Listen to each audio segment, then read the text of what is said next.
Thank you, Jumpy, for everything. Jumpy, did you know you meant a lot? 0.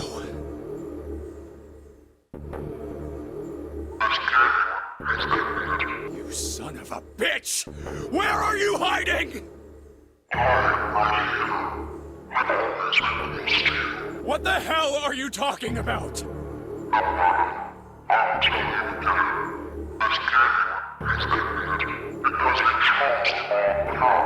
The wrong path?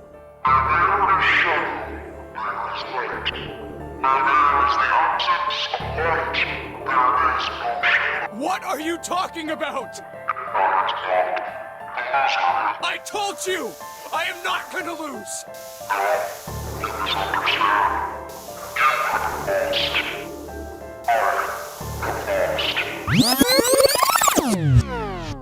Ouch! God damn it! What the hell? After rubbing your aching behind, your vision begins to clear, which is when you realize that you're trapped inside a ship you don't remember boarding. But before you can grasp your surroundings, everything begins to shake. You soon realize that this isn't from your concussion. It was the entire room violently thrashing until suddenly... Wait, it stopped? Your instincts drive you to investigate, but as you creep towards the window... Huh? What the? Oh, you gotta be kidding me. What the hell is going on here? With mere minutes before this entire room is submerged, you have to get out of it. Hey! Anyone! Is anyone there? You frantically scour the room for a way out, which is when you spot the red 5 painted across the door. The same 5 as the one on your watch. You don't have time. A trapdoor, a key. Is there anything other than this junk? Junk that shouldn't be here. You unscrew the photo, revealing nothing, until you flip it over and uncover the code. Could it match the suitcases? You punch it in and 3 blue cards drop out. But your eyes are focused on the hefty file. Scanning through it uncovers the one rule that will serve as your guiding light throughout the tortuous path ahead. A digital root is the sum of the individual numerals of any given number. You repeat this process until you end up with a number from 0 to 9. With such an emphasis on single-digit numbers, you rush to investigate the one structure with the digital root painted on it. Beside that door is a scanner you previously overlooked. You hold your watch to it, but nothing happens. Maybe you have to activate it somehow? I mean, there's only one button on both sides, pressing either of which proves unresponsive. There's no more time to experiment as the ongoing Castro assassination attempt is already ankle deep, with a red key still awaiting discovery. After some frantic searching, you find it taped to a mirror, and behind it, we catch our first look at Junpei, who struggles to piece together how he got here. We can glean key info from his backstory, being a college student and has an untreated case of schizophrenia. I'm back. Not like anyone will respond. So it was quite easy for someone to slip through the open window, hide in the closet, and spring their trap. Who are...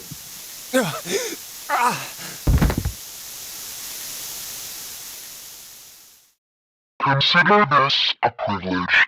You have been chosen. You are going to participate in a game. The Nonary game. It is a game where you will put your life on the line. Enraged at his hostage situation, Junpei attacks the mirror with all his might. What the hell is a Nonary game? God damn it! Not causing so much as a scratch before grabbing the key. We unlock the red suitcase that once again contains 3 cards, this time red. But no matter the color of the cards, they all perfectly slot into the scanner. And so after utilizing the digital route, we escape both the flooding cabin and Junpei's exposition dump. But little do we know that our actions have just sealed an oblivious actor's fate. As the water rushes out of our chambers, we notice an opened door at the end of the hallway. Through this entrance, our jaw drops as we marvel at the incredible craftsmanship of a luxurious 20th century staircase. But while we're distracted by this enthralling sight, we neglect the giant wave that was about to crash into us. With no time to close the door, we vault ourselves up the stairs to the safety of higher ground. And as we turn the corner to A deck, we freeze, as do the 7 others glaring down at us. While confused, they don't exactly seem surprised at our sudden appearance. Least of all the dancer, who was the first person to snap out of it, followed shortly thereafter by a white-haired kid, an older man with a lion's beard, strawberry shortcake still clinging onto whatever relevancy she once had by dating real lunch-pail Stevie Wonder, and finally the duo every villain worth his salt needs makes their presence more than felt when the mountain catapults us halfway across B deck, which is where the group discover 2 numbered doors, similar to the ones we all just escaped from. As the reality of the situation sinks in, the silver-haired kid and the mountain try desperately to batter down the doors, but they're nailed shut. With no handles or keyholes, the only clue we have to work with is a scanner with the words "vacant" strewn across the top. After thinking that the near identical door would somehow succumb to their combined assault, we remember spotting a different type of door on C deck. As we bolt to investigate, we stop cold at the sight of another girl blocking our path. But this one is different from the others. Almost familiar but strangely foreign, as if she was both our most inseparable friend and someone we've never met before. Our staring contest lingers for a while before— Watch out!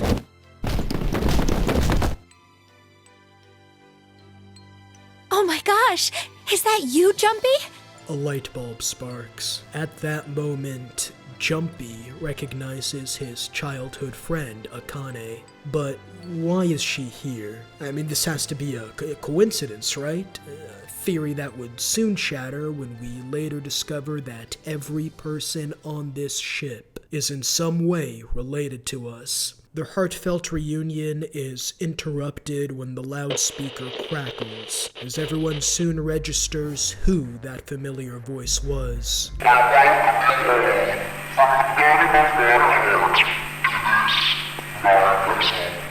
The man named Zero declines to answer any questions, aside from one, reiterating that we will play the Nonary game where our very lives will be put on the line. Unlike the flashback, Zero has bestowed upon us the instruction guide to the Nonary games. On this ship, there are 9 numbered doors, each of which can only be opened by the bracelets on our arms. Like with the cards before, doors will only open if the numbers add up to the digital root. But there's a catch. Only 3 to 5 people can scan their bracelets and enter a room at any time. The goal of this elaborate game is to find the door with the number 9, which also serves as the ship's only exit. But why would we play this game? What's stopping us from ignoring the orders of our kidnapper? Well, this ship, like the Titanic, is sinking. And while the Titanic took just 3 hours to reach the bottom of the ocean, the 9 of us will have 9 hours to find the number 9 door. And at that exact moment, I hear a bell. Rang 9 times, so 9 o'clock then? and with that, the man named Zero wishes us luck before leaving just as abruptly as he arrived.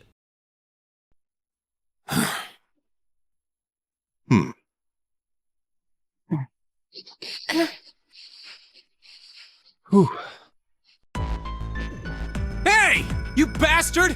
What do you mean by that? Come out here, you asshole! While the white-haired kid throws his tantrum, the rest of us are left to grapple with the realization that we're prisoners to a man's sadistic torture. But there's still so much that doesn't make sense. Why would Zero set up this game? Why pick the 9 of us who have no relation to one another? Aside from Akane, of course, but that itself is its own question. Eventually, the lion breaks our silence and attempts to rally us into action. The dancer quickly objects, adamant in her refusal to play by Zero's rules. But that isn't what he means. Who knows how thorough Zero is? If there's any chance of even a single oversight in his design, then we need to find it. That doesn't mean starting from zero, as the others have already scoured A deck. And so a top-down approach would make the most logical sense, if the ship wasn't actively sinking, that is. Which is all but confirmed when we find D deck already underwater. Now, before the mood grows too somber, the prince brilliantly deduces that Zero is controlling the flow of the water, so at least we do have the allotted 9 hours to get out of here. Even still, the lion is not one to procrastinate and rallies us to search C deck, where the doors are locked so tight even the more mountain than man can't bust them down. This brutishness only serves to earn him a scolding from the perceptive dancer who noticed something. This door has a keyhole, and above that keyhole lies a strange symbol. This isn't an isolated instance, as the pink bubbly girl announces that the elevators have more of these strange markings. Thankfully, Akane is an expert in the field and reveals that they are indeed astrological symbols. With no more doors on this floor, the next logical step is a cursory search through A deck that predictably yields no results. True to Zero's word, we are completely trapped.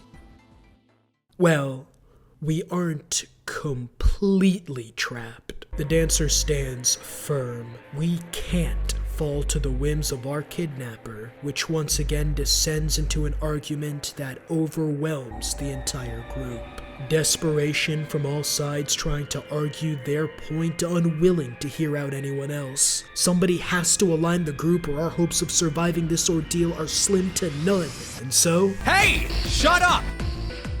We need to exchange information. We don't know anything about each other.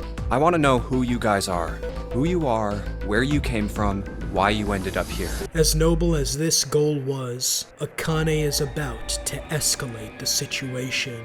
I agree. I think Jumpy is right. You maybe not want to call me Jumpy? Okay. His name is Junpei. He resides at 814 Oak Hill. Are you fucking retarded? The mountain discloses that this isn't his first hostage situation. He points out that we don't know how much Zero knows about us, nor do we know whether he's listening in on us or ensuring Sophie Rain makes more than LeBron again. So he instructs us to use code names instead. Like, I'll be 7. 7? Why are you 7? Because this bracelet number says 7. Oh, I get it. Yeah, that's a good idea. All right, I'm gonna be Santa. Any of you chumps know Japanese? San means 3. Then your bracelet number. Yeah, it's got a 3 on it. Good job, Grandpa. Very well then. My bracelet number is 1. Given that, I think Ace seems appropriate. I'll be Lotus then. As I'm sure you all know, it has 8 petals. Which means, of course, that my bracelet number is 8. I would appreciate it if you would call me Snake. My bracelet number is 2. Since Ace has chosen cards, then I choose dice. Snake eyes, clearly. Which is particularly relevant given that I am blind. You can't see? Zero doesn't stand a chance against your sleuthing skills. The only person who doesn't seem surprised at Snake's eyes is Pink. I want to be Clover. You know, like a 4-leaf clover. Good luck, right? Alright, my number's 5. So my code name is good. Why have one? It's not like there's any point to it now. I mean, we all know your name already. You're Junpei. We don't know that. Zero could be gooning as we speak. The guilty Akane wants to reveal her true name, which is when we expertly exhibit W-Riz. At this rate, her head's gonna go through the floorboard before Zero has to flood C-Deck. And that was everybody. Well, aside from one person, he stayed eerily quiet this entire time.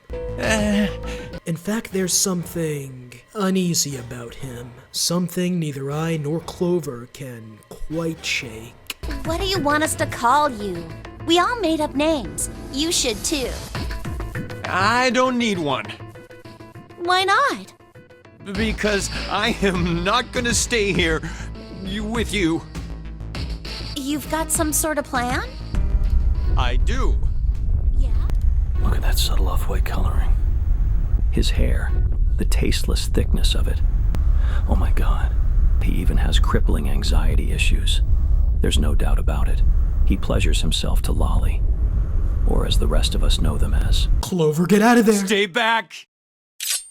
A knife. Did Zero not check? No, he planted the rulebook in our pockets. So why would Zero want the only contestant off his rocker to possess such an advantage? Well, as we would soon see, the ninth man isn't so insane after all. In fact, he knows exactly what he's doing. Slowly. That's right. Just follow me. Here. Verify. Place your hand on the scanner panel, the round part. What if I don't? I'll kill you if I have to. All I need is your bracelet. Say that again? All I need is your bracelet. He's played these games before. Clover's 4, his 9, Aces 1. Such flawless positioning. The way he wrenches that lever with his arm, backed by the strength of 1,000 hentais. We could only bear witness as the door obeys his commands. Before we can even react, he masterfully screams "cooties" before launching the redhead, using the ensuing chaos to make his daring escape. And as we're still floundering against the registry's greatest soldier, this confounding turn of events is about to spiral into catastrophe. Clover, are you all right? Yeah, I'm fine. Do you hear something? Like, what? Like some sort of beeping. The ninth man, Why is it stopping? God damn it! who betrayed us without hesitation, You lied! was crying out like a dying animal. This wasn't supposed to happen! What is happening in there? Open the door, please! I'm begging you! Help me! Please get me out of here! Get me out of here! But the scanner would no longer take our hands. Oh my god! There's no time left! And so, the man marked for death left us a parting gift. It was him! He killed me! Who? Lotus is Zero?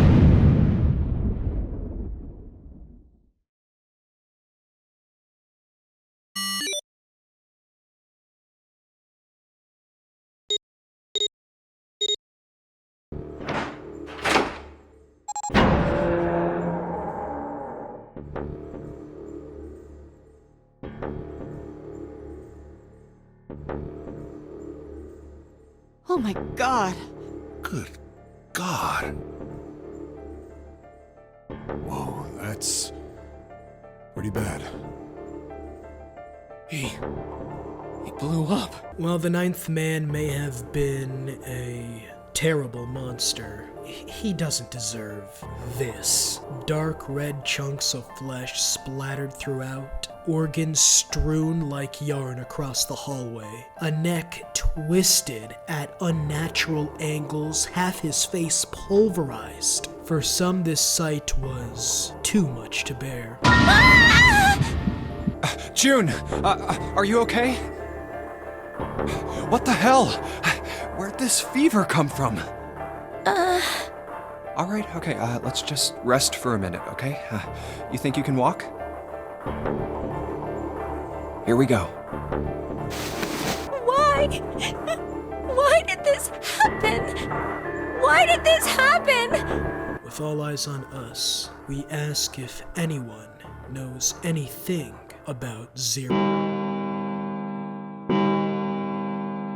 It's 10 o'clock then. An hour had already passed, and after all this time, we've barely crossed the starting line. In the opposite direction. We weren't getting anywhere, and some people were done sitting still. But Santa's outburst falls on deaf ears, especially with you-know-who. She doesn't want to end up like the Ninth Man, and what can I possibly say to that? The Ninth Man fell for his trap. How can we be sure that our fate will be any different? Maybe we shouldn't take part in Zero's twisted antics after all. Everyone else is in agreement. Everyone except the man loading the silver bullet. Snake claims the Ninth Man didn't set off a trap or fall for Zero's bait, but that he broke one of Zero's rules. All those who enter must leave, and all who enter must contribute. That is correct. A gold star for you, Junpei.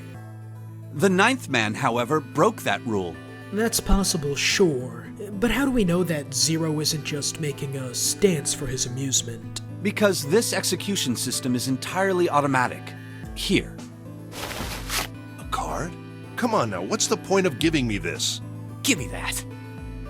Huh? The hell is this? I see. Eventually, the note turns to us, and this is Braille. with everyone clamoring to find out what it says, Snake finally reveals to the class the two special rules. The scanner, or red, verifies your number, opening the door and starting a timer using your bracelet. 81 seconds. You have to deactivate the dead on the other side. 81 seconds before the bomb in your stomach goes off. The twist is that the red doesn't activate your bracelet. Going through a numbered door does. So if you didn't verify your number on the red, or someone who did verify stays behind, you can't verify the dead. There are two ways to remove the bracelet. Escape from the ship by finding the 9 door, or have your heart rate reach 0. Any attempt to remove it will cause the bomb to explode. You can imagine that the others aren't taking their involuntary recruitment to Japan's branch of ISIS well. But while the group is in disarray, perhaps we could unite behind our common foe. A realization that pushes us to once again ask about Zero. And of course, it was the man known to speak his mind who responded. Santa dramatically reveals that he had seen Zero and his gas mask with his very own eyes, just like everybody else. How about you, Seven? Did the same happen to you? Oh, me? Yeah, well, mine was just like the rest of yours. While we all saw Zero, the only duo to see him at the same time were Clover and Snake. We're siblings. Siblings? Yes. Snake is my older brother. That means I'm his little sister. Okay, yeah, that's what I meant. But that's not even the weirdest relationship here, as the others ask about us and June. This investigation continues for a while, bouncing around ideas on who's connected to who, piecing together a puzzle of what or who Zero could be. The side effect of such an exercise was the group building respect and trust towards one another, which is going to make this next part easier. With just 7.5 hours left, we've at the very least come to a common understanding. We may be prisoners on this ship, but we have a chance of making it out alive. Not everything is perfect, of course, as Lotus refuses to go through door 5, threatening to derail our momentum. And she isn't the only one. Oh, Santa, not you too. I just got these J's, they fresh out the box. 7 bites the bullet and commits to go through the 9th man's grave before Snake quickly does the same, causing his sister to try to get him to change his mind. But once again, Snake somehow knows something he shouldn't. How do you know that? Because I do. Ace agrees to join the 3 of them, making a digital route of 5, solving the issue, while the rest of us are left with a digital route of 4. Perfect. But as everyone moves to their assigned door, we have to ask, is this the best option? I mean, Snake knew the water levels wouldn't rise, knows we will meet back up again, hid the Braille note until after the group refused to take part in the game when he could have saved the 9th man instead. And now he volunteers to go through the 9th man's grave? Does it have something to do with the human remains behind that door? All right then. It seems we've reached a conclusion. Shall we go? Unfortunately, the allure of Coochie ultimately overpowers our curiosity. Before entering door 4, we see off the members going through door 5, just in case. After verifying the red, Ace pulls the lever, they mush their way through what remains of the 9th man, Snake faster than others for obvious reasons, and 9 seconds later, the door closes, and familiar ticking starts. They don't say a word. We call out, but no response. Despite our constant banging for any sort of confirmation, there's nothing but ticking. Until 7 finds the dead, the beeping stops, and the audible sighs let out. Clover describes the dead for us, same as the red, but blue. And so, with the fear and bated breath of Anne Frank in the attic, the 4 of us move to the vacant door, authenticate, and enter the jaws of Zero.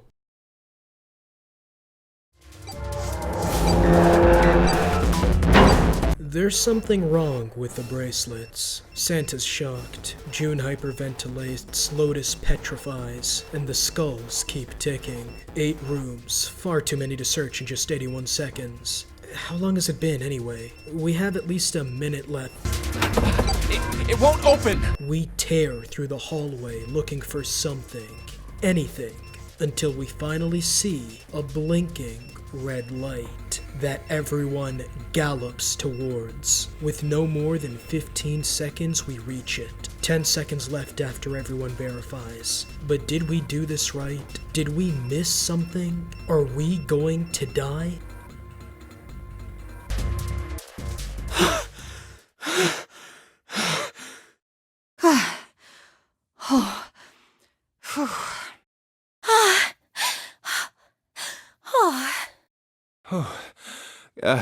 Looks like it stopped. As the adrenaline tapers, we stare at the giant door towering over us. And of course it won't open.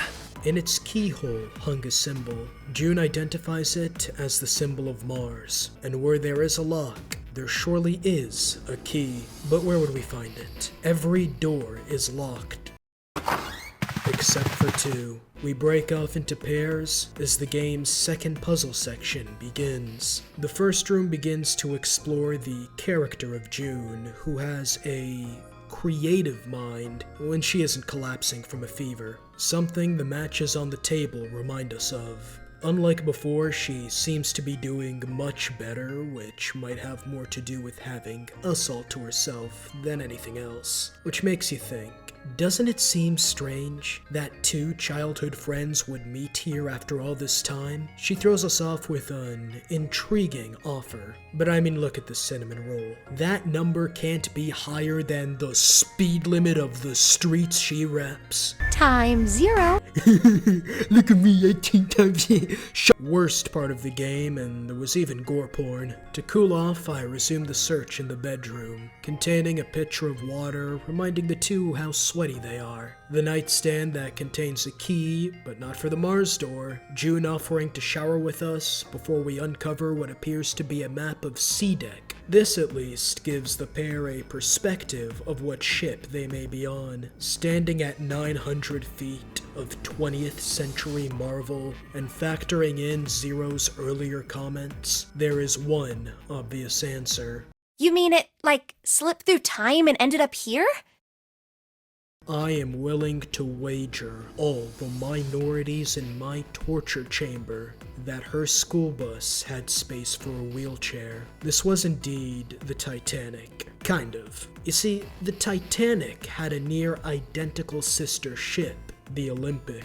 But unlike the Titanic, its construction was fraught with problems and budget cuts to the point where the company didn't know what they could do with it. With limited options and budget, they decided the best way to move forward was to replicate the Olympic to look identical to its more popular sister ship. Now, this might not seem strange until you learn that they took out a massive insurance policy for the Titanic right before it actually set sail. And so, did the Titanic really sink, or was it the ship, fraught with building problems, that's lying there in the bottom of the ocean? Was the Titanic secretly in use for 20 years as the Olympic? June isn't convinced. She is far too pragmatic for such conspiracy drivel. I mean, if this story is indeed true, then that would mean the Titanic retired in 1935, which couldn't possibly be the case since the Titanic was obviously sunk by the curse of 1935.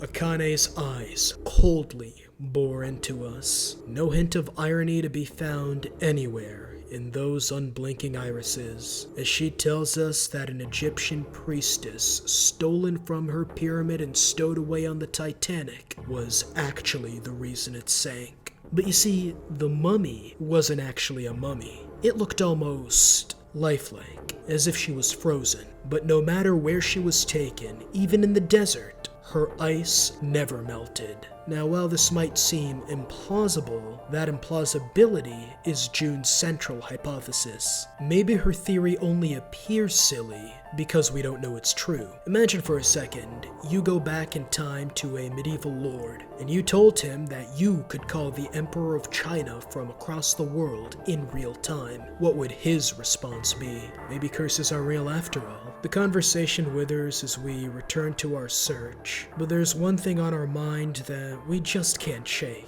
Ice that doesn't melt. Where have we heard that before? This cabin offers little more of note. Maybe we can find use for these tools in the next room, nearly identical to the first, aside from the painting on the wall missing its pieces, one of which we find in the bedroom dresser. And while the bed doesn't contain a piece, it does strangely enough have a shower curtain. Right then, the candle burns out, revealing a key to the dresser, and the third piece is secured. Before we can move to the next obvious location, Santa interrupts us. He has a gift, a bookmark. He doesn't believe we'll have any use for it, but the reason for his gift is interesting. You know what I hate most in the world? I got 4 things: hope, faith, love, and luck. Each leaf on the 4-leaf clover has a meaning to it, okay? And that meaning is pretty much those 4 words. Just touching it gives me the creeps.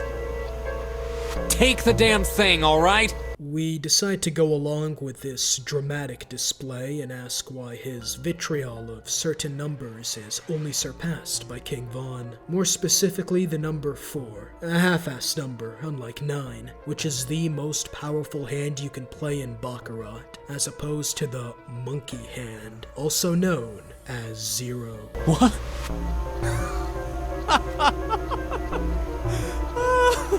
Oh man, you're totally right. The guy who trapped us in here sure is one hell of a monkey. Lotus cuts into this unstable gentleman's chortle with a more serious perspective. The 9 of us have 9 hours to find the 9 door and win, but that's not all our death game shares with Baccarat. The 9 bracelet is also the most powerful hand, allowing the user to enter any room they wish without upsetting the balance. A shame such a powerful tool was taken out so early.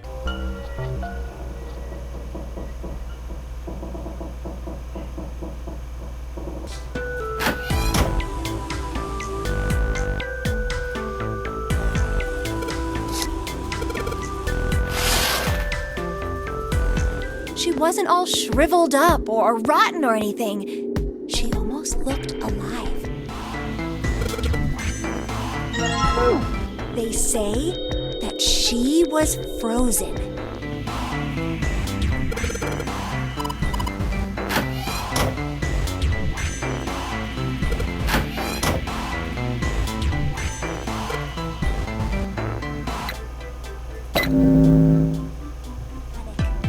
Even though it was carried through the desert, her body never melted.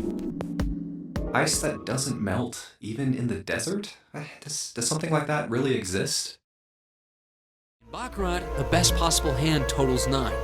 They call it Le Grand. Something is off about this picture. Lotus has seen it before. The famous biochemist Sheldrake has a rather interesting theory on morphic resonance. After explaining part of the theory and getting scolded by Santa, I expected the normally combative Lotus to respond harshly, but even more frighteningly, she just coldly stares, trying to understand the theory herself. She begins by asking what the picture is of exactly, which was almost impossible just by looking at it, which is the point. A British TV station chose pictures that, at first, were difficult to identify, but after you did, you couldn't see it as anything else. Those pictures were of the lady and the dog. They were first sent to areas outside the UK, like the United States, Europe, and Africa, and in these countries, a study was run to see how many people could correctly identify the picture. 9.2% identified the lady, and almost 4% identified the dog. But this was only the first half of the experiment. 2 days later, the British TV station aired a program on the show that broadcast only the dog picture and its solution to about 200,000 people in Britain. A few days later, they ran the same experiment from previous outside the UK, making extra sure not to pick people from the previous round. The results: Lotus grows more manic, explaining how the woman was identified 10% of the time similar to before. But the dog was different. The people able to identify the dog doubled to almost 7%, a massive increase. The people in the experiment couldn't have possibly seen the TV program or known the answer, yet the correct responses doubled. She steps away, gathers her thoughts, and explains the theory. There is an invisible electromagnetic field around the globe that can't be seen by the naked eye, transmitting information. So the more people who see the answer of a difficult problem, the more this field disseminates the information, and more people who've never seen the answer before will instinctively know it. That is the theory of morphic resonance. Psych! She was joking this entire time. Not about the experiment, that was real, but it was only one study done by a TV station who probably just wanted to boost its ratings. But while Lotus and Santa laugh off the prank, something was making us uneasy about this entire thing. I wonder what June would think about this theory. Which reminds us, we scoop her up before we escape the room into a hallway, barred on one side by a gate. The remaining door leads into the ship's kitchen. Lotus takes initiative for once and finds the exit, which requires a keycard. But where does this exit lead? Luckily, we still have the map in our back pocket. Let me see that. That we forgot to mention to the others. Lotus quickly determines that going through the locked kitchen door would put us on the opposite side of the gate, as the game's third puzzle room begins. The kitchen itself houses different types of dinner plates. Lotus informs us the dinnerware is centered around hexadecimal, a concept that just needlessly muddles numbers. After the number 9, there are 6 letters that are attributed to the numbers 10 to 15, and after F, you go back to numbers, meaning that 10 is 16 in hexadecimal. I shake my head, questioning the point of all this before grabbing the nearby whetstone, which reminds me of the knife I saw in the cheese closet, the sight of which prompted June to remark on her newfound interest: futility. Not futility the word, she's talking about the book. Is there a lore reason why the Titanic sank? Was it stupid? 14 years before the Titanic sunk, the book actually predicted its exact sinking, down to the method, ship's name, nationality, course, departure time, size, displacement, max speed, number of people, rows not scooting 2 inches, all of it. But it gets creepier. Futility was the first of 3 books to predict the Titanic's sinking, and June is a perfectly valid theory to explain this conundrum. A ghost was possessing the writers. Nobody had died on the Titanic yet. Who the hell possessed him so he could write that stuff? That's not it. What's not it? Stead wasn't possessed by a spirit. He was doing the possessing. Excuse me, my mistake. The writers possessed the ghost. What? I don't want to hear any more of this and excuse myself to snatch the baby oil, confirming that the soreness we felt after waking was just an old friend paying us a visit. After pretending the rusty lock is a 14-year-old boy, we managed to enter the freezer, which Lotus nopes right out of for 2 obvious reasons. But is June as a replacement any better? I mean, after all, she just recently bounced back from her fever. Huh? Uh-oh. Was this one of Zero's puzzles? It couldn't have... Wait, Lotus can open the door for us. You've got more people in there. You figure it out. With the deep freeze penetrating our cells' cytoplasm as we speak, work immediately kicks off on our escape, during which we discover a stash of dry ice or frozen carbon dioxide, the sight of which sparks the most comedic moment in this entire series of games. Carbon dioxide sublimation point is negative 109 degrees. Any warmer than that, and it'll turn into gas. Any lower, and it becomes a solid. Uh-huh. Hold that thought for a moment. Santa's just passed out from hypothermia.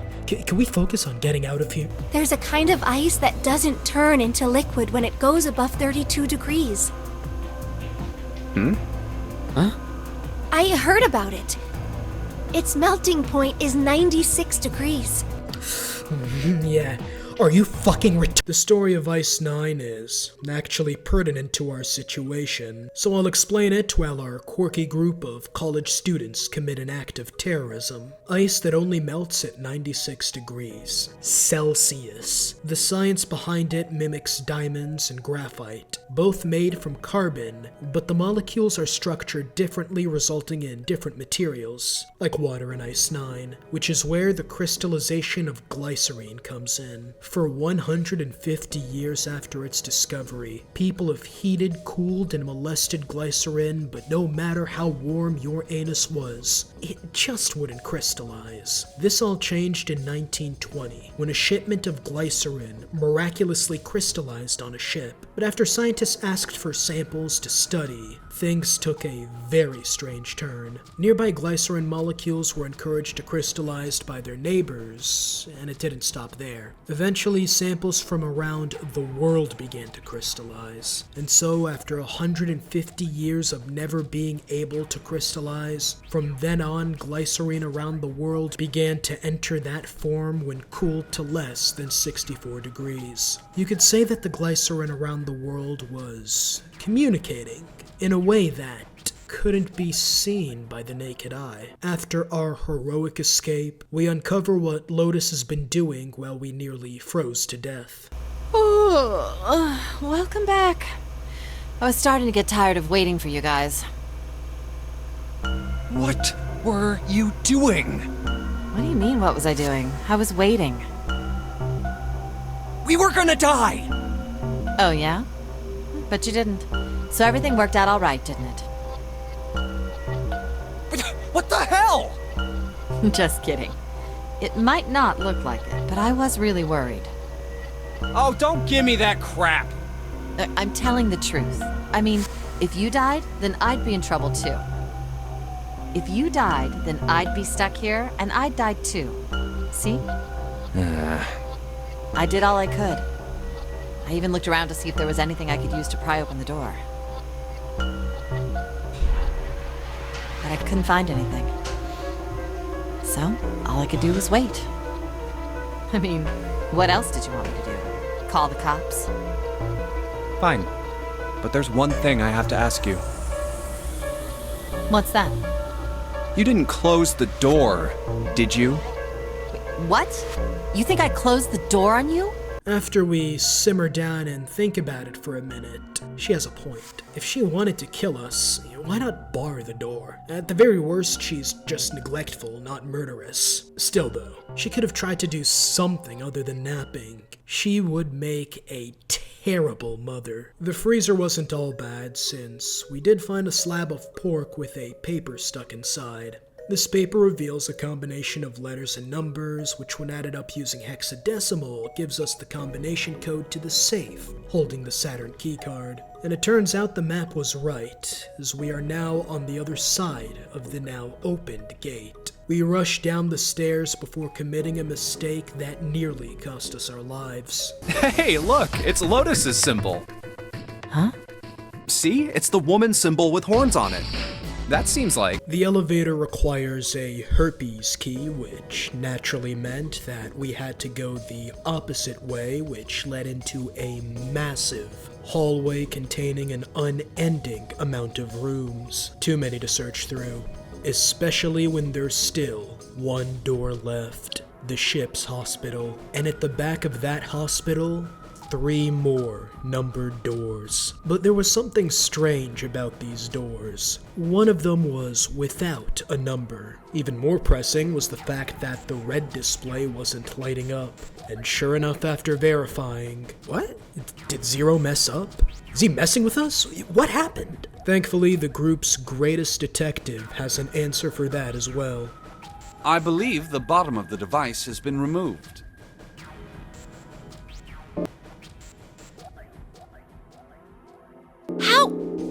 How did you guys...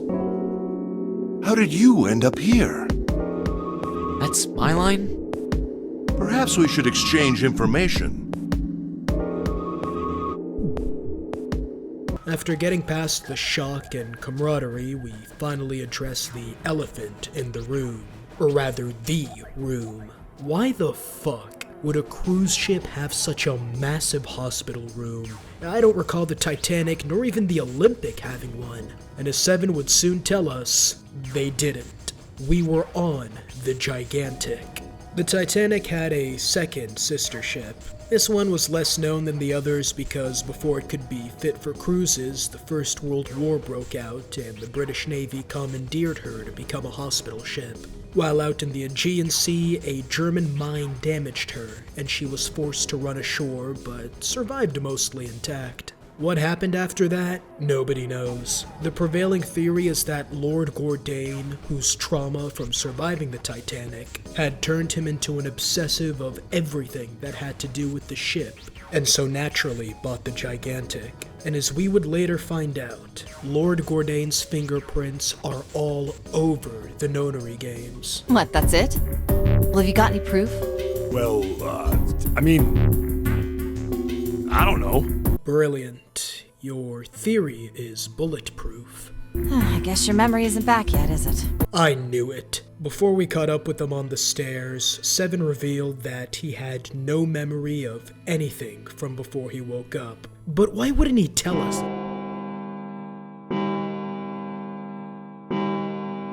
Huh. It's midnight. Then we've still got 6 hours left, right? We have to find the red. Unfortunately, the Door 5 group arrived long before us and has already searched the entire floor, aside from one location. And so, despite Lotus's protests, we split up and agree to meet back here in an hour.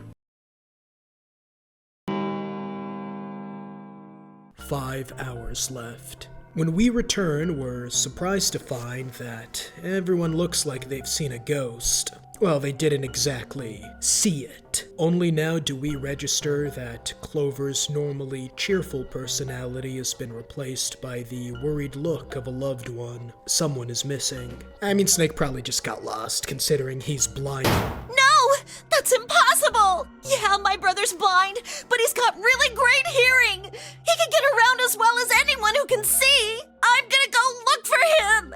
After already wasting an hour, we'd have to waste another trying to find the missing sibling? Or do we? Lotus does mention that we could just leave, but the opinion was met with adamant refusal by June, apathy from Seven, and sarcasm from Santa. We don't have time for another groupthink session, not with just 5 hours. And so Ace spurs the search party into action, but as the others leave without saying a word, we can't help but think that things are about to take a turn for the worst. We pair up at June's behest and figure that the best place to start would be the door Snake's group came from, which leads to the casino. There we find Lotus, who stares blankly, lost in thought. But right as we were about to ask for her opinion on something that's just been bugging me, she drops her bombshell. I've got a proposal for you two. Care to hear it? What is it?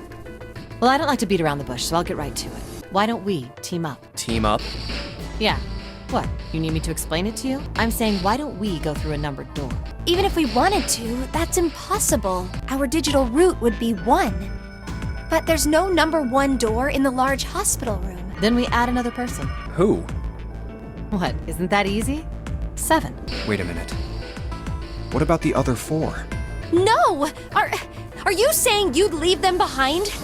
Of course not. What kind of woman do you think I am? Once we get off the ship, we could come back and rescue them, couldn't we? June slams her bullshit. But while Lotus does nothing to mask the fact she's dismissed everyone else's survival, there's one gaping hole she's overlooked. Even if we brought 7 with us, we wouldn't be able to get off the ship. The 4 of us couldn't open door 9. Oh. Well, that's unfortunate. Unfortunate? That's all you have to say? What is she angling at? A way to get out of here with all 8 of us. That's impossible. Are you being serious? And you do know that only 5 people, at most, can go through one of the numbered doors, right? The number 9 isn't going to be an exception to that rule. Regardless, at least 3 people will get left behind. This was her point. No matter what happens, 3 people will be left to die. With no Snake to be found, we head down to the B-class cabins. As beautiful as the ship was, Clover's hopelessness made this sight unbearable. Alone. Why yes, your brother did leave you all alone. I said leave me alone! You're so annoying! Just go away and leave me alone! Just looking at you guys is pissing me off! Wait till you hear. Come on, Jude, tell her about the magic water. Forget it! If you aren't gonna leave, then I'll just... Right as it seemed, we were all getting along so well. Oh, it's Ace. Hey, Snake! Where are you? Ah, hello there. Snake is... Well, that's obvious, isn't it? I assume you haven't found him yet? No, we already found him. We just decided to take a leisurely stroll, this being a cruise ship and all. He acts normal enough for us to finally let out what's been bugging us. Clover and Snake look nothing alike. Are they really siblings? Ace shrugs off our concerns, since there are a lot of siblings that don't look alike, before he walks off right after. For now, there is only one more place to search. Back at the hospital room where we catch Santa inspecting one of the numbered doors and wondering who put the red back. The only possible answer would have to be Snake, who may have found a way to enter one of the rooms. But he would need at least 2 people, no? If that's the case, then one of us would know who fixed the red. But why would that person want to hide that info? We cut short that train of thought as the obvious answer. Yeah. Look, if you trust anybody in this game, you're gonna lose. You've gotta be careful. The person you trust the most could turn out to be the one who stabs you in the back. The group is fracturing, and it would only spiral further after we realized that Snake was nowhere to be found. We're running out of time. Snake will have to wait, but with 3 doors, how exactly are we going to split up? Thankfully, Lotus has the perfect plan. For her, we no longer have the numbers to get everybody through the door, and so we have to leave one person behind. June is adamantly against that suggestion, but Santa's thinking practically.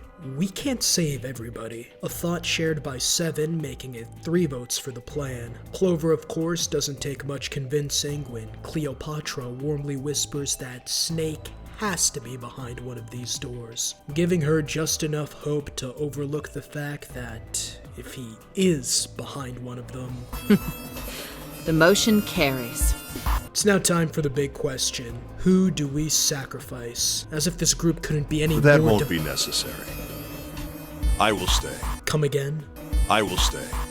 That should solve our problem, yes? Ace has been our leader throughout this entire ordeal, but to sacrifice himself, there's no way that he's delusional enough to believe that we can come back and rescue him in just 4 to 5 hours. Nonetheless, there's nobody else who volunteers to stay back, and so we all accept this outcome. Wait! All of you! Let's just calm down and think about this. There has to be a way to get everyone out! There has to be! Right, Jumpy? Say something! Yeah, let's think. There's gotta be another way. Fine! Forget about it! I'll figure it out on my own. Ace! Come on, Ace. Please stand up! You can't give up yet. We just have to sit down together and think about this. We'll figure out a way that we can all get out of here. Ace! What happened? Ace, say something! I'm alright. How are you all right? This. Soperil must be a doctor. Well, no matter how surprising this turn of events is, we really have no choice now. But without Ace holding everything together... We can't let his sacrifice go to waste. Right? Like you even mean that. Turns out he's not alone. I want door number 8. It's the same number as my bracelet number. Got it. You're 8. You're next 7. Which one do you want? I'll take 7. I can't get along with that old lady. What? What did you just say? Who, me? I didn't say nothing. From the 3 options laid out, I go with door 7, meaning June can't be with me this time, much to our surprise. They get a little mushy, despite the fact that, we will reunite, which 7 explains perfectly. If they don't, then neither team can get through door 9. In other words, the game would end right here. Zero's been on top of his shit so far. I don't think he'd blow it now.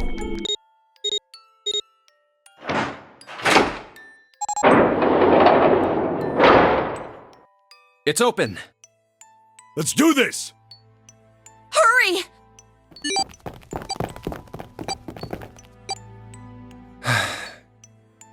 June. Jump. Are you fucking retarded? We have to find the dead. Thankfully, it wasn't particularly difficult to locate, but the adrenaline was still nerve-wracking. 81 seconds to defuse a bomb. No matter where the dead is, it's enough to rattle anyone. I would have thought a guy your size would have bigger balls than that. What the hell did you just say? Say it again! I dare you! You have no... Do you have evidence Snake went to heaven or something? He'll use you as his cumsock. We save Clover's life by pointing out that the operating room is the only available door. Snake? Never mind. It's only a mannequin. And that's not the only one. Finding a second as well as a fake chest. Safe to assume we're looking for body parts, but the fake lung seems a little out of place. It's actually what's inside the lung that we use to unlock the preparation room where we stumble across schematics of both mannequins and their specific weights. But this area is blocked off until we check the other room where we find both blue and red bottles of liquid, and my medical background allows me to crack open the safe without Google, concealing an arm and a heart. Meaning all that's left is the first room, if somebody hadn't taken interest in the EDT bottle. It looks like it's cleaned my brain up. What, you remember something? Yeah. Well, I remember a story about EDT. The story starts 50 years ago at an American factory that made EDT crystals for detergents. But something strange begun to happen. Water molecules started attaching themselves to the crystals, which turned them into a hydrate, making them useless as detergents. It doesn't end there. From that day forward, any factory, research lab, anything in the world could never again make pure EDT crystals. It was like... how do you say it?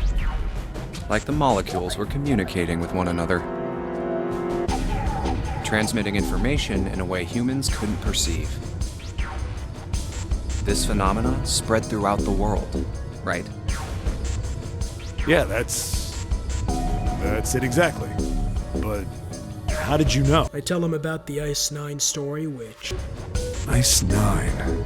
Ice 9. Ice. That's it. I remember now. That woman, she's on this boat. That woman? Alice! A few days after the Titanic sunk, a boat was sent out to recover the dead bodies, all frozen solid after being near the Arctic. Among the bodies, they found a coffin, masterfully crafted as it was airtight with no screws or reinforcements. After prying it open, they find a woman, or at least the corpse of one. But what was strange about her was she had no signs of decomposition. It was almost as if she would wake up at any moment. After a few more hours of search and rescue, they began to return back to shore and warmer climates, obviously leading to the frozen bodies to melt and create this awful stench. All ice, or Alice as she would be called, refused to thaw even in the desert, although they wouldn't have time to determine why as soon after her body mysteriously disappeared. But Seven knows exactly what happened to her. Well, around that time, the word was that there was a special black market in New York. All millionaires from all over the world. I've heard that Alice went up for auction there. The person who won the auction was Lord Dashiell Gordain. You've heard that name before, right? Lord Gordain. Oh, isn't he the guy who bought the Gigantic? The Titanic's sister ship? Yeah, that's him. Although I guess he hadn't done that yet. Gordain bought Alice in 1912. Hey, I thought they put a stop to that in 1865. 4 years later, in 1916, he bought the Gigantic, and he hid Alice somewhere on the Gigantic. Alice sleeps in a small chamber past the Forest of Knowledge beneath the navel of the Gigantic. At that moment, Clover broke us out of our stupor and got us back to work. But Junpei just couldn't shake the story. It was near identical to June's mummy. Back in the other room, we mixed the liquids to unlock the closets and obtain the rest of the limbs before we used the weight guide from earlier to properly mix and match, unlocking one of the trap doors, which contained the Jupiter key. But as we go to escape, Clover isn't with us. She's fixated on the ground, silent. My brother might be dead. I'm going to be next. Oh yeah. It's in my pocket somewhere. A 4-leaf clover. Hey, did you know? Each leaf means something. Hope, faith, love, and luck. That's what a 4-leaf clover stands for. Take it. Use it as a good luck charm. Listen to me, Clover. No matter what happens, you can never lose hope. You have to remember what's most important, and that's to have faith and to have love. If you can remember all of those, that'll bring you good luck. After plagiarizing with the best of them and some words of positive assurance, Clover's mood changes, thanking us and putting us well on our way to this anime's harem ending. But before we join back with Seven, she has one more question. What do you think when you hear the word experiment? What? Oh. I guess it was just a coincidence then. When I probe for more details about the experiment, she finally decides to trust us with the story of what happened on this ship 9 years ago. There was an experiment to test communication through fields that could not be seen by the naked eye. Every story we've heard from everyone shares one thing in common: morphogenetic fields. And for Clover's edition, she asks what I know about lock sock. Let's say I've got a pair of socks. They're my favorite socks. One of them gets a hole in it. What would you do if that was your sock, Junpei? Well, I'd pitch it, I guess. But it's your favorite pair of socks. Come on, who loves their socks that much? Imagine they're June's socks. I'd patch them up immediately. But what if another hole opens? I'd add another patch, I suppose. What if another hole opened after that? Another patch, I guess? Well, let's say you just keep adding new patches. Until eventually, the original cloth of the sock is totally gone. Once you get to that point, can you really say they're the same socks you started with? Well, that's tough. So, that's the locked socks thing? Yeah, the ship of Theseus is a lot like it. The ship of Theseus. If you keep fixing the damaged parts of a ship, eventually it ends up with none of the parts it started with. Can you really say that ship is the same one you started with? And what if you took all the old parts from the first ship and built another one somewhere else? Then which ship is the real ship of Theseus? The one you repaired, or the one you built with all the original parts? Our bodies, just like these mannequins, continuously change as new cells keep regenerating. Maybe our right arm is made from a cow, and that cow was made from something else. It's like we're all connected through... Hey, what the hell is taking you two so long? How long are you gonna make me wait? We don't have time to screw around. Clover only trusts us. Let's go, Junpei. Playing with mannequins, huh? Didn't know you were into that kind of thing, Junpei. All right, let's get going. Hey man, what's up with you? You're so serious, you know? Can't you sound more happy, you know, get a little excited? Not really. My brother might be dead. I'm going to be next. Like hell I can. Not after hearing something like that. Something feels off. We completed just one puzzle room, and despite that, we've already reunited with the other group. As questions begin to spiral, Clover spots a map of this level that confirms our suspicions. The reason that the hospital room had an unmarked door. We're back. There's no time to waste. While Seven brings Ace up to speed, Lotus and I discuss our findings from each room. With her lazily handing us the Earth key, we would first need the key we found to unlock the door down the hallway. What about door 3? Look, you saw the map, right? It's the same as 7 and 8. Just lead us back to the big hospital room. There's no point to seeing what's on the other side of that door. There is a point. At least there is for me. Yeah, you're right, I'm sorry. And so we see off Clover, Ace, and Seven. Okay, we're heading out. Be careful. The rest of us use this moment to test the Jupiter key, which leads back to where it all started, except this time with new paths forward. Me and June are tasked with taking the elevator, but as we get on it... I said wait a minute! Why? Aren't you afraid, Jumpy? Afraid of what? Well, I've never... You know... It's your first time? I might... get wet. This might not be so cinema after all. To ensure her dryness, we are once again forced to separate. But she isn't just going to sit back and let us risk our lives alone. Thankfully for her, Junpei's theory was right. An E-deck is watertight, containing just the 6th door and map to E-deck. We meet back up with Santa and Lotus, who themselves have located the one door. It wasn't lost on us that we had discovered doors 4, 5, 3, 7, 8, 6, and 1. We were almost there. This realization from the former members of Door 4 seems to have raised the spirits a little, as everyone is joking and having a jovial time when we return to the others. Hey! Where the hell did you guys go? 7?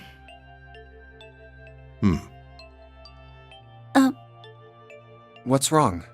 Snake is... Snake is... dead. He died, just as the 9th man did. I stuck a screwdriver in there to keep the door from closing all the way. It's not locked, so you can go in that way. Where is he? The shower room, the left side of the hallway. I put a broom in there too to keep the door open. That means we can get in without going through the numbered door, right? Yeah, that's right. Then let's go.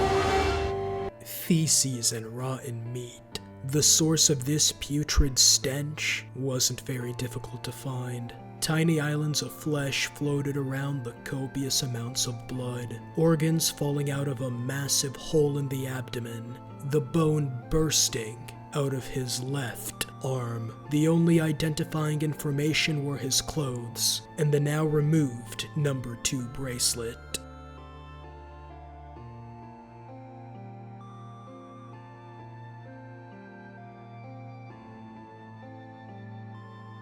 Seven says what we're all thinking. You need at least 3 people to open the door. Snake was murdered. As the group's built-up trust begins to dissipate, Ace brings us back with a different theory. It was Zero, doing his best to split the group apart. If this was Zero, then that could only mean one thing. I think Zero is one of us. Ace and June claim there's no proof, until Santa reveals his hand. Why is it that we have 81 seconds? If we did something Zero didn't like, he could just remotely activate the bombs or detonator or warn us through the loudspeakers. I mean, even the games are automatic. You would only do this if you couldn't keep tabs on the group at all times. And so it's more likely than not that one of us is Zero. But why would Zero hide as one of us? What's his motive? 3 hours left. With such little time and no evidence, we reluctantly agree to trust one another, although I don't know how you can enforce that after what just happened. In any case, Seven did find the Mercury key card that me and June scout out. Something she seems particularly happy about. An emotion we were both about to share. 1 left. With 3 doors discovered, less than 3 hours remaining, and the group less united than ever, we can't waste any more time. So for this round, everyone writes the door they want on a piece of paper. Well, most of us at least. Ace wants door 1, Santa 6, Clover wants 1, Seven and Lotus both want 2. There is no way I'm going anywhere with the Elephant Man. It's not like I want to hang out with some exhibitionist grandma. Nobody wants to have to look at a chick who looks like a half-naked raisin. Oh, I'm gonna kill you! Ace was eventually able to restrain Lotus and quickly gets Junpei to continue with June wanting door 6. All that's left for us is to execute our plan. We've written our choice on 3 pieces of paper, giving us the flexibility to choose door 1. Santa's immediately suspicious, but as everyone was focused on the paper he read out, Junpei slipped the others into his pockets, dodging the accusations. Unfortunately, that isn't the end of our problems. While our group can get through door 1, the others are stuck. Thankfully, Seven and Lotus moved to door 6, solving the issue, but not before reaching levels of misogyny not seen outside niche YouTube podcasts. After a heartfelt goodbye, hopefully the last one we have to do, we place our hands on the scanner and pull the lever.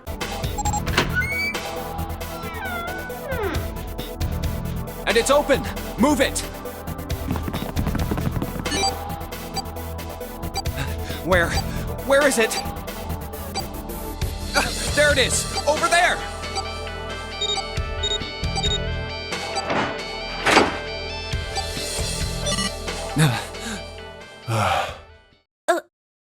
It stopped. Yes, it did. Ace gets the wheelhouse. Clover, still ghastly as before, meant that it fell upon us to make progress in the form of a pocket watch, which is when Ace startles us, asking to take a look at the watch, which poses a problem. We need to be left alone with Clover for our plan to work, and thankfully, Ace gets the hint. I apologize for the intrusion. Well, best of luck. Patting me on the jacket pocket as if to say, it's legal in Japan. But it seems like it was more than just Ace who picked up what Junpei wasn't alluding to. Oh, no, it's not like that. What's it like then? I just wanted to hear the rest of that story. I didn't get a chance to ask you about it until now. What story? About the experiment, remember? The one you started to tell me in the operating room? You said something about an experiment that happened here 9 years ago. I'm sorry, but I don't want to talk about that right now. This is gonna be harder than I thought. To get her to open up and get closer to the truth, we ask Clover who she believes to have done it. She assumes there were only 2 other people in on it, and so the only possible combination would be Santa and 7. But to play devil's advocate, how do we know it was only 2 others? Well, because if it was more, then the only possible combination is literally everybody aside from Junpei, Clover, and June. 7 alone could traffic us to meet Trump on his friend's private island, and so it wouldn't make much sense to hide it from us. At that moment, Ace asks for help, but it was a ploy. He jabs his hand deep into my jacket and confirms his suspicions. He claims that he doesn't care because he got through his preferred door anyways, but I mean, if that was true, then why would he just not ask before molesting us? Whatever, we don't have time for this. The rest of the puzzle room was fairly simple, with Ace giving me fairly substantial hints the entire way. The exit leads to a radio station where we find... That's what it says. Then, do you think... I am Zero, the captain of this ship. Well, we won't know if we don't open it.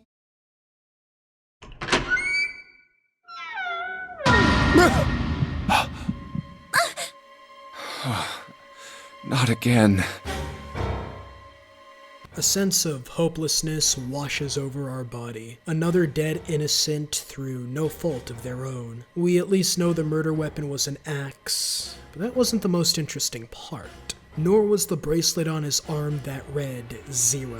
Why is his blood still bright red? This was all too straightforward. So much so that the game doesn't even consider him being 0 a possibility. Even spelling out the letters on the computer as if to mock us. Clover confirms this is simple. So simple in fact that even the real 0 couldn't possibly think anyone would fall for this. But if he didn't think this would work, why would he do it? In any case, we should flip over the body. While we do feel sorry for this innocent man, we gotta look at the bright side. I mean, this could have been a lot worse. I mean, I'd rather die from an axe to the back than like Snake with blood and guts everywhere, legs at odd angles, a bone sticking out of his left arm. What did you just say? Oh boy. Clover looks on in shock as she was about to flip this entire game on its head. I mean, didn't you see it too? Of course not! I could barely look at him! There's no way I was gonna see the details! Are you sure it was his left arm? Yeah, I'm pretty sure it was. And he had a broken bone, right? What the hell are you getting at here? Just shut up and answer me! Yeah, he did. It was pretty bad too. The bone was sticking out of the arm. Clover? What's wrong? Look, I'm sorry if I said anything. Thank you. Huh? What are you... Thank you so much, Junpei. I'm sorry, it's just... I'm so happy. Why? The body in the shower room, it isn't his. It isn't my brother. Huh? It's not Snake. In Clover's jubilation, she echoes our words and confides in us that she only made it this far because of the bookmark. But we let it slip that Santa was actually the one who told us about that. Huh?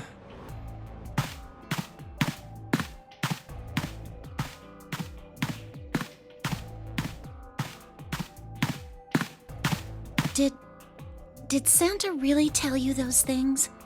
Yeah, he did. Did I, say something wrong? Oh no, not at all. In fact, this could be really good news, I think.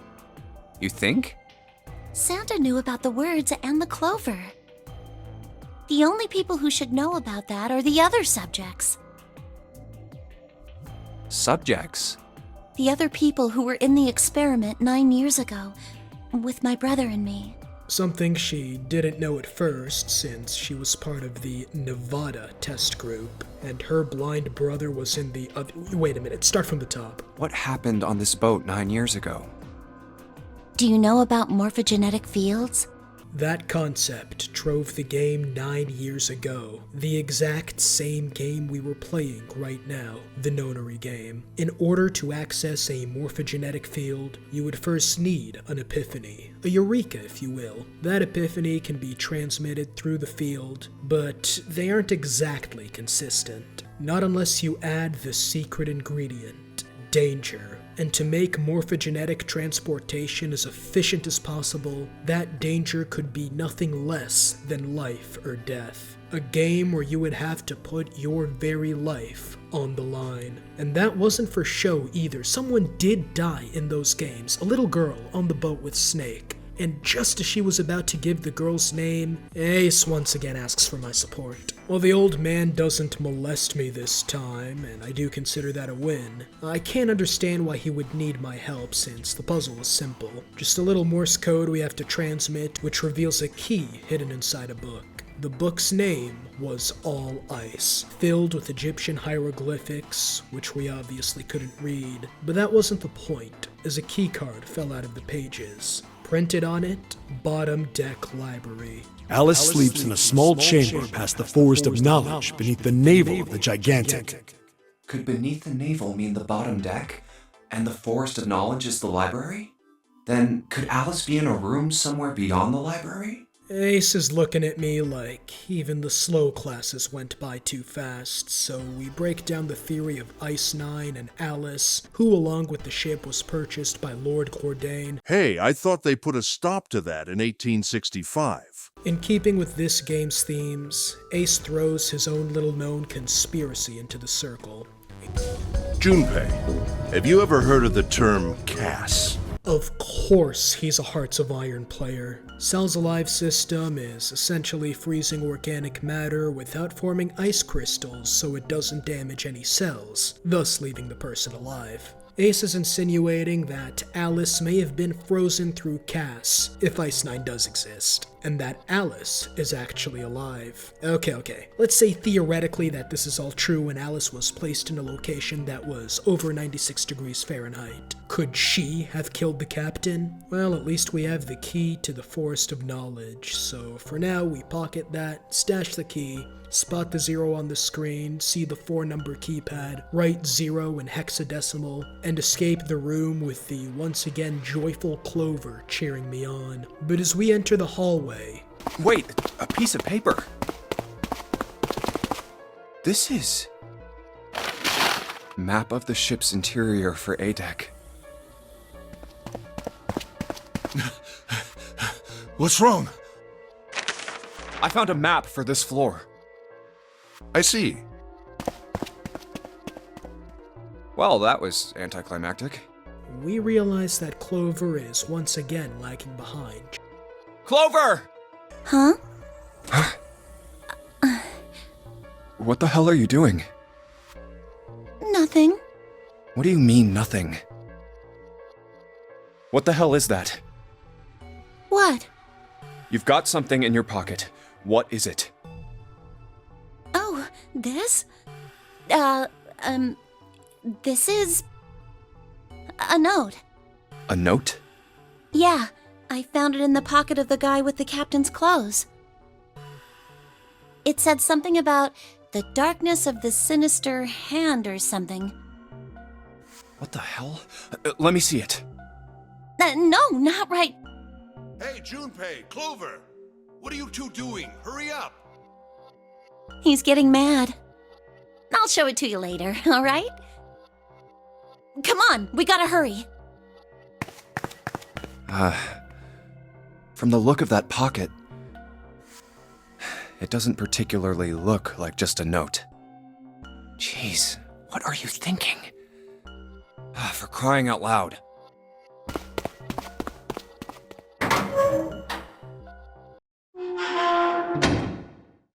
The big stairs. Huh. So this is where it ends up. Just like it says on the map. Ace, did he head down? Oh, there he is. Look, the 4 others are there too. Really? Let's join them. Jumpy! Clover! What's up? We found it! Found what? We found it! What did you find?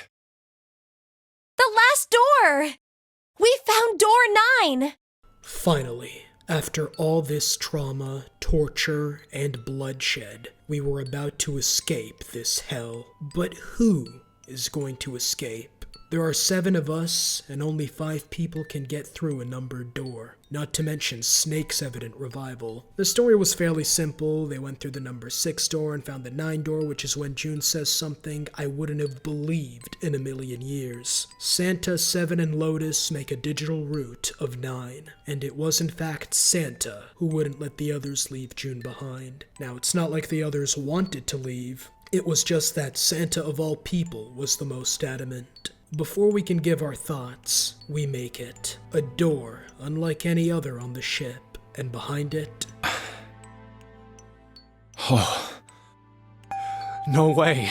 And it was about to get sweeter. Oh, finally! This is the last! Junpei, look behind you. Behind? What? Why? A door and a 9. There's another one? After all this time, we really thought the door would open, but aside from that brain fart, this makes you think. Is there a right door? Unlikely, as the entire game was built around logic rather than tricks. To rip the carpet from out underneath us would be un-Zero-like. And with no clues in the room, we can only hearken back to what Zero said on how we needed to find a 9 door, not the. But enough of that. We can all go home. That's not gonna work. The math shows that at most 3 or 4 people can make it through the door, all because the 9th man isn't with us. Everyone went quiet. 3 people would have to be left behind. In this deafening silence, Junpei's mind wandered to the coffin in the center. Is this the forest of knowledge? No, this coffin is a passcode. Okay, I give up. I give up. I figured if we sat around here long enough, someone would volunteer. But I guess nobody's got the guts to do it. What are you talking about? Clover was wrong. There is a way for more than 4 people to get through the 9 door, but 1 person would have to be left behind.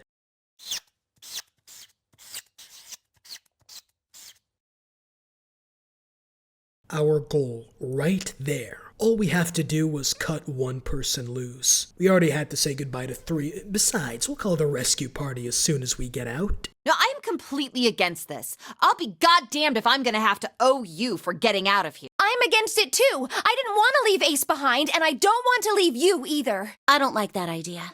There's gotta be other options. I disagree as well. I can't say I care much for you being the hero. Not 1 person hesitated.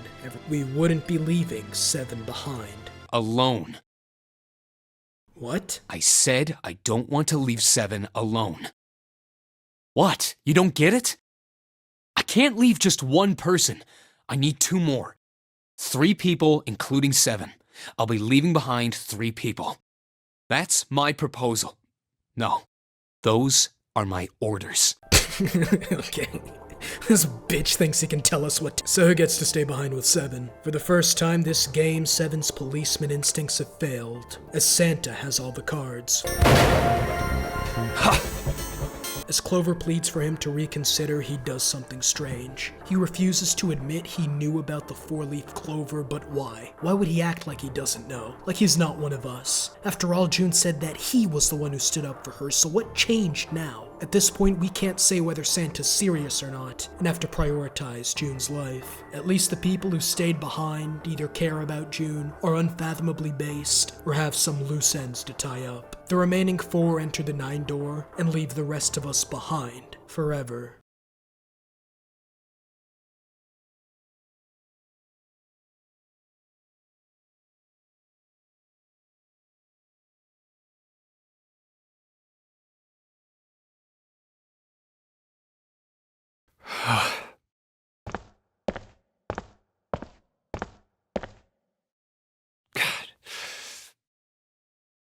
June.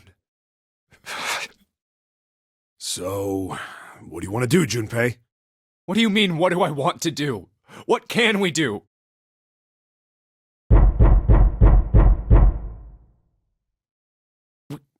What the hell is that? Shh, quiet! Where is it coming from?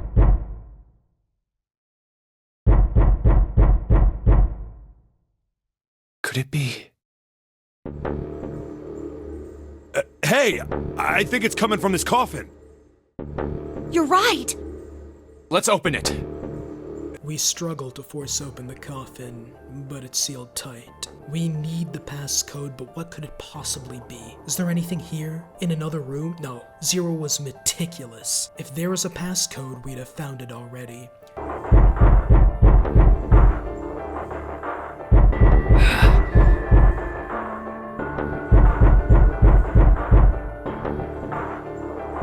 What's the passcode?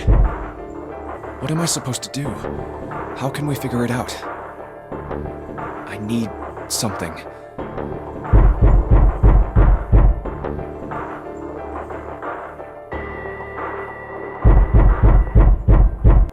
What's the passcode? I need something. Why would he pull this stunt after that? 9 years ago, morphogenetic fades. Was he part of that? Who wanted him dead? She's an opportunist. She's too unstable. We need to look out for her. We thought that about Santa. Is she really what she seems? I need to try again. It seems we've reached a conclusion. Shall we go? Hey, wait. I want to go through door 5 too.